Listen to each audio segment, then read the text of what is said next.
ಎಲ್ಲವನ್ನು ನಮಗಾಗಿ ತನ್ನನ್ನೇ ಅರ್ಪಿಸಿಕೊಂಡ ದೇವರು, ನಮ್ಮನ್ನು ಅತಿಯಾಗಿ ಪ್ರೀತಿಸಿದ ದೇವರು, ಆತನನ್ನು ನಂಬಿಕಸ್ತನು.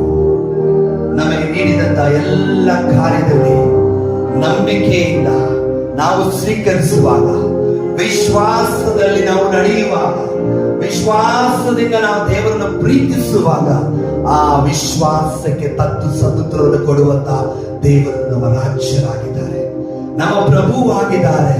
ಯೇಸು ಸ್ವಾಮಿ ಒಂದು ಮನೆಯಲ್ಲಿ ಪ್ರಾರ್ಥನೆ ನಡೆಸುವಂತ ಸಮಯದಲ್ಲಿ ಮೇಲ್ಚಾವಣಿಗೆ 4 ಜನ ಯುವಕರು ಹತ್ತಿಕೊಂಡು ಹೋದರು. ಆ ಯುವಕರಿಗೆ ವಿಶ್ವಾಸ ಇರಲಿಲ್ಲ. ಜನ ಹೇಳ್ತಾ ಇದ್ರು, ಯೇಸು ಬಂದಿದ್ದಾರೆ, ಯೇಸು ಸೌಖ್ಯ ನೀಡ್ತಾರೆ, ಬಿಡುಗಡೆ ನೀಡ್ತಾರೆ, ಇಡೀ ಊರಿಗೆ ಹಬ್ಬಿದ್ದು ಸುದ್ದಿ. ಇದನ್ನು ಕೇಳಿದಂತ ಆ ರೋಗಿಯನ್ನು ಹೊತ್ತುಕೊಂಡು ಬಂದ 4